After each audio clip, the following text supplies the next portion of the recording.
ಹಮುರಾಬಿ ಸಿದ್ಧಾಂತದ ಮೇಲೆ ನಂಬಿಕೆ ಇಟ್ಟವರಲ್ಲಿ ಮಾತ್ರ, ಸಂವಿಧಾನದ ಮೇಲೆ ನಂಬಿಕೆ ಇಟ್ಟವರು ಕಾನೂನು ಪ್ರಕಾರ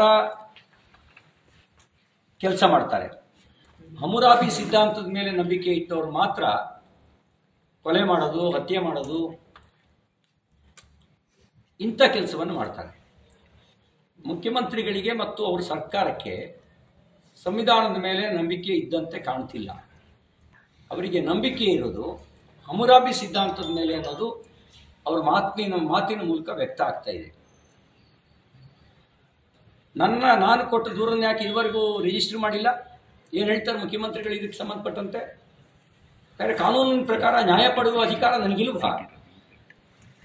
ಹಾಗಿದ್ರೆ ನಾವು ಇವ್ರ ದೃಷ್ಟಿಯಲ್ಲಿ ನಾವು ಗುಂಡಾಗಳನ್ನ ಕಳಿಸಿ ಉತ್ತರ ಪಡಿಬೇಕಾ, ನ್ಯಾಯ ಪಡಿಬೇಕಾ?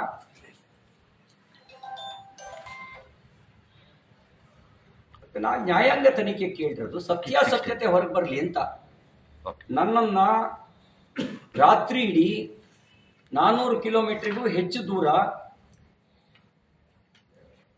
ನಿಗೂಢ ಸ್ಥಳಗಳಿಗೆ ಕರ್ಕೊಂಡು ಹೋಗಿದ್ದು ಅಪರಿಚಿತರ ಅಲ್ಲ. ನನ್ನನ್ನು ನಿಗೂಢ ಸ್ಥಳಗಳಿಗೆ ಕರ್ಕೊಂಡು ಹೋಗಿದ್ದು ಕರ್ನಾಟಕ ರಾಜ್ಯದ ಪೊಲೀಸರು. ಅವರಿಗೆ ಅಣತಿ ಡೈರೆಕ್ಷನ್ ಬರ್ತಾ ಇದ್ದಿದ್ದು ಅವರು ನಿಗೂಢವಾದ ಸ್ಥಳದಿಂದ ಬರ್ತಾ ಇತ್ತು. ಅದಕ್ಕೆ ನಾನು ಹೇಳಿದೆ, ಅವ್ರ ಕಾಲ್ ರೆಕಾರ್ಡ್ ಚೆಕ್ ಮಾಡಿ, ಯಾರ್ಯಾರು ಯಾವ್ಯಾವ ಹೊತ್ತಿನಲ್ಲಿ ಮಾತಾಡಿದ್ದಾರೆ ಅನ್ನೋದನ್ನ ಅಂತ ಹೇಳಿ. ಬೆಳಗಾವಿ ಗ್ರಾಮಾಂತರ ಎಸ್ ಪಿ ಮತ್ತು ಬೆಳಗಾವಿ ನಗರದ ಕಮಿಷನರ್ ಅವರಲ್ಲದೆ ಡಿವೈಎಸ್ಪಿ ಇಬ್ಬರು ಹೆಸರನ್ನು ಹೇಳಿದ್ದೆ. ಒಬ್ರು ACP ಗಂಗಾಧರ್ ಅನ್ನೋರು, ಇನ್ನೊಬ್ರು DYSP ರಾಮದುರ್ಗ, ಇನ್ನೊಬ್ಬ ಕಿತ್ತೂರಿನ ಸಬ್ ಇನ್ಸ್ಪೆಕ್ಟರು ಪ್ರವೀಣ್. ಇವರುಗಳ ಕಾಲ್ ರೆಕಾರ್ಡು ಈ ಗ್ರಾಮಾಂತರ SP ಮತ್ತೆ ಕಮಿಷನರ್ ಕಾಲ್ ರೆಕಾರ್ಡ್ ಚೆಕ್ ಮಾಡಿ ಯಾರ್ಯಾರು ಡೈರೆಕ್ಷನ್ ಕೊಟ್ಟಿದ್ದಾರೆ ಗೊತ್ತಾಗತ್ತೆ ಅಂತ ಹೇಳಿ. ನನ್ನನ್ನು ಸ್ಟೋನ್ ಕ್ರಷರಿಗೆ ಕರ್ಕೊಂಡು ಹೋಗಿರೋ ವಿಷಯ ಹೇಳಿದ್ದೆ, ಕಬ್ಬಿನ ಗದ್ದೆ ಕರ್ಕೊಂಡು ಹೋಗಿರೋ ವಿಷಯ ಹೇಳಿದ್ದೆ. ನಮ್ಮ ಮುಖ್ಯಮಂತ್ರಿಗಳಿಗೆ ಪೊಲೀಸ್ ಸ್ಟೇಷನಲ್ಲಿ ಸಿಟಿ ರವಿ ರಕ್ಷಣೆ ಸಿಗಲ್ಲ ಅಂತ ಅನಿಸ್ಬಿಡ್ತು. ಅದಕ್ಕೆ ಕಬ್ಬಿನ ಗದ್ದೆ ಕಳಿಸಿದ್ರು ನಂಗೆ ರಕ್ಷಣೆ ಕೊಡಕ್ಕೆ. ಯಾರಾದ್ರೂ ಇವನ್ನ ಎನ್ಕೌಂಟರ್ ಮಾಡಲಿ ಅಂತ ಹೇಳಿ, ಅಥವಾ ಯಾರಾದ್ರೂ ಅಪರಿಚಿತರು ಹೊಡೆದ್ರು ಅಂತ ತಿಪ್ಪೆ ಸಾರಿಸೋಣ ಅಂತ ಸ್ಟೋನ್ ಕ್ರಷರಿಗೆ ಕಳಿಸಿದ್ರು ನಂಗೆ ರಕ್ಷಣೆ ಕೊಡಕ್ಕೆ. 60 ಜನ ಪೊಲೀಸರ ಜೊತೆಗಲ್ಲ, 6 ಜನ ಪೊಲೀಸರ ಜೊತೆಗೆ ಅವರಿಗೆ ಡೈರೆಕ್ಷನ್ ಬರ್ತಾ ಇತ್ತು. ನೀವು ಮಾಧ್ಯಮ ಸ್ನೇಹಿತರು ಇಲ್ಲದೆ ಇದ್ದಿದ್ರೆ ಇವರು ಹುನ್ನಾರ ಬೇರೆ ಇತ್ತು ಅನ್ನೋದನ್ನ ಆಪಾದನೆ ಮಾಡಿದ್ದೆ ನಾನು. ಅದಕ್ಕೆ ಇಂಬು ಕೊಡುವ ರೀತಿಯಲ್ಲಿ ಮಾನ್ಯ ಮುಖ್ಯಮಂತ್ರಿಗಳು ಮಾತಾಡ್ತಿದ್ದಾರೆ. ನನಗನ್ಸುತ್ತೆ, ನಾನು ಮುಂಚೆ ಅನ್ಕೊಂಡೆ ಮುಖ್ಯಮಂತ್ರಿಗಳ ಪಾತ್ರ ಇದರಲ್ಲಿ ಇಲ್ವೇನೋ ಅಂತ ಹೇಳಿ. ಈಗ ಅನಿಸ್ತಾ ಇದೆ ಎಲ್ಲರೂ ಕೂಡಿಯೇ ಷಡ್ಯಂತ್ರ ಮಾಡಿರಬಹುದು ಅಂತ ನನಗೆ ಅನುಮಾನ ಬರ್ತಾ ಇದೆ. ಅದಕ್ಕೆ ನ್ಯಾಯಾಂಗ ತನಿಖೆ ಅಂತ ಕೇಳಿರ್ತಕ್ಕಂಥದ್ದು. ನಾವು ಕೊಟ್ಟ FIR ನಾವು ಕೊಟ್ಟ ಕೇಸ್ನ ಯಾಕೆ ಇದುವರೆಗೂ FIR ರಿಜಿಸ್ಟರ್ ಮಾಡಿಲ್ಲ? ಕರ್ನಾಟಕದಲ್ಲಿ BJP-ಯವರಿಗೆ ಒಂದು ಕಾನೂನು, ಕಾಂಗ್ರೆಸ್ನವರಿಗೆ ಒಂದು ಕಾನೂನಾ?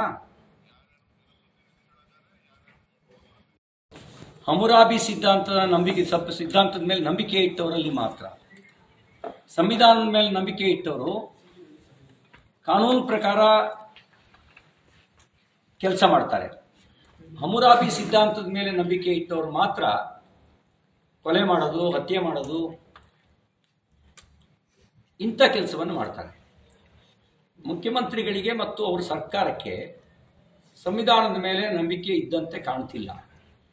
ಅವರಿಗೆ ನಂಬಿಕೆ ಇರೋದು ಹಮುರಾಬಿ ಸಿದ್ಧಾಂತದ ಮೇಲೆ ಅನ್ನೋದು ಅವ್ರ ಮಾತಿನ ಮೂಲಕ ವ್ಯಕ್ತ ಆಗ್ತಾ ಇದೆ. ನಾನು ಕೊಟ್ಟ ದೂರನ್ನು ಯಾಕೆ ಇದುವರೆಗೂ ರಿಜಿಸ್ಟರ್ ಮಾಡಿಲ್ಲ? ಏನು ಹೇಳ್ತಾರೆ ಮುಖ್ಯಮಂತ್ರಿಗಳು ಇದಕ್ಕೆ ಸಂಬಂಧಪಟ್ಟಂತೆ?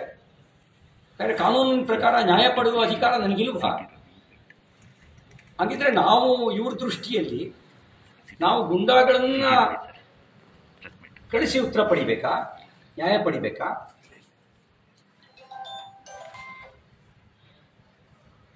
ನಾನು ನ್ಯಾಯಾಂಗ ತನಿಖೆ ಕೇಳಿರೋದು ಸತ್ಯಾಸತ್ಯತೆ ಹೊರಗೆ ಬರಲಿ ಅಂತ. ನನ್ನನ್ನ ರಾತ್ರಿ ಇಡೀ 400 ಕಿಲೋಮೀಟರ್ಗೂ ಹೆಚ್ಚು ದೂರ ನಿಗೂಢ ಸ್ಥಳಗಳಿಗೆ ಕರ್ಕೊಂಡು ಹೋಗಿದ್ದು ಅಪರಿಚಿತರ ಅಲ್ಲ. ನನ್ನನ್ನು ನಿಗೂಢ ಸ್ಥಳಗಳಿಗೆ ಕರ್ಕೊಂಡು ಹೋಗಿದ್ದು ಕರ್ನಾಟಕ ರಾಜ್ಯದ ಪೊಲೀಸರು. ಅವರಿಗೆ ಅಣತಿ ಡೈರೆಕ್ಷನ್ ಬರ್ತಾ ಇದ್ದಿದ್ದು ಅವರು ನಿಗೂಢವಾಗದ ಸ್ಥಳದಿಂದ ಬರ್ತಾ ಇತ್ತು. ಅದಕ್ಕೆ ನಾನು ಹೇಳಿದೆ, ಅವ್ರ ಕಾಲ್ ರೆಕಾರ್ಡ್ ಚೆಕ್ ಮಾಡಿ, ಯಾರ್ಯಾರು ಯಾವ್ಯಾವ ಹೊತ್ತಿನಲ್ಲಿ ಮಾತಾಡಿದ್ದಾರೆ ಅನ್ನೋದನ್ನ ಅಂತ ಹೇಳಿ. ಬೆಳಗಾವಿ ಗ್ರಾಮಾಂತರ ಎಸ್ ಪಿ ಮತ್ತು ಬೆಳಗಾವಿ ನಗರದ ಕಮಿಷನರ್ ಅವರಲ್ಲದೆ ಡಿವೈಎಸ್ಪಿ ಇಬ್ಬರು ಹೆಸರನ್ನು ಹೇಳಿದ್ದೆ. ಒಬ್ರು ACP ಗಂಗಾಧರ್ ಅನ್ನೋರು, ಇನ್ನೊಬ್ರು DYSP ರಾಮದುರ್ಗ, ಇನ್ನೊಬ್ಬ ಕಿತ್ತೂರಿನ ಸಬ್ ಇನ್ಸ್ಪೆಕ್ಟರು ಪ್ರವೀಣ್. ಇವರುಗಳ ಕಾಲ್ ರೆಕಾರ್ಡು ಈ ಗ್ರಾಮಾಂತರ SP ಮತ್ತೆ ಕಮಿಷನರ್ ಕಾಲ್ ರೆಕಾರ್ಡ್ ಚೆಕ್ ಮಾಡಿ ಯಾರ್ಯಾರು ಡೈರೆಕ್ಷನ್ ಕೊಟ್ಟಿದ್ದಾರೆ ಗೊತ್ತಾಗುತ್ತೆ ಅಂತ ಹೇಳಿ. ನನ್ನನ್ನು ಸ್ಟೋನ್ ಕ್ರಷರಿಗೆ ಕರ್ಕೊಂಡು ಹೋಗಿರೋ ವಿಷಯ ಹೇಳಿದ್ದೆ, ಕಬ್ಬಿನ ಗದ್ದೆ ಕರ್ಕೊಂಡು ಹೋಗಿರೋ ವಿಷಯ ಹೇಳಿದ್ದೆ. ನಮ್ಮ ಮುಖ್ಯಮಂತ್ರಿಗಳಿಗೆ ಪೊಲೀಸ್ ಸ್ಟೇಷನ್ ಅಲ್ಲಿ ಸಿಟಿ ರವಿ ರಕ್ಷಣೆ ಸಿಗಲ್ಲ ಅಂತ ಅನಿಸ್ಬಿಡ್ತು. ಅದಕ್ಕೆ ಕಬ್ಬಿನ ಗದ್ದೆ ಕಳಿಸಿದ್ರು ನಂಗೆ ರಕ್ಷಣೆ ಕೊಡಕ್ಕೆ. ಯಾರಾದ್ರೂ ಇವನ್ನ ಎನ್ಕೌಂಟರ್ ಮಾಡಲಿ ಅಂತ ಹೇಳಿ, ಅಥವಾ ಯಾರಾದ್ರೂ ಅಪರಿಚಿತರು ಹೊಡೆದ್ರು ಅಂತ ತಿಪ್ಪೆ ಸಾರಿಸೋಣ ಅಂತ ಸ್ಟೋನ್ ಕ್ರಷರಿಗೆ ಕಳಿಸಿದ್ರು ನಂಗೆ ರಕ್ಷಣೆ ಕೊಡಕ್ಕೆ. 60 ಜನ ಪೊಲೀಸರ ಜೊತೆಗಲ್ಲ, 6 ಜನ ಪೊಲೀಸರ ಜೊತೆಗೆ ಅವರಿಗೆ ಡೈರೆಕ್ಷನ್ ಬರ್ತಾ ಇತ್ತು. ನೀವು ಮಾಧ್ಯಮ ಸ್ನೇಹಿತರು ಇಲ್ಲದೆ ಇದ್ದಿದ್ರೆ ಇವರು ಹುನ್ನಾರ ಬೇರೆ ಇತ್ತು ಅನ್ನೋದನ್ನ ಆಪಾದನೆ ಮಾಡಿದ್ದೆ ನಾನು. ಅದಕ್ಕೆ ಇಂಬು ಕೊಡುವ ರೀತಿಯಲ್ಲಿ ಮಾನ್ಯ ಮುಖ್ಯಮಂತ್ರಿಗಳು ಮಾತಾಡ್ತಿದ್ದಾರೆ.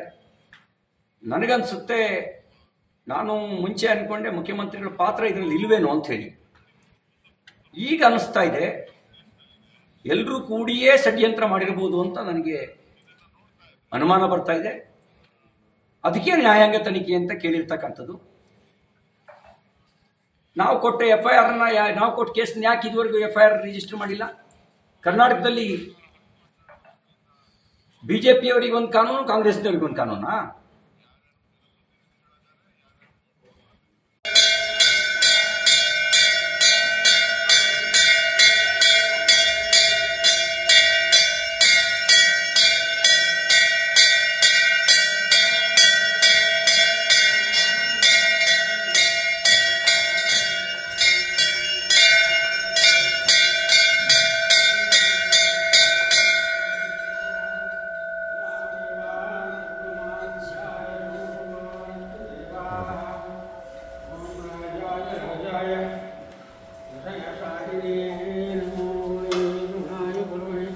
Shame,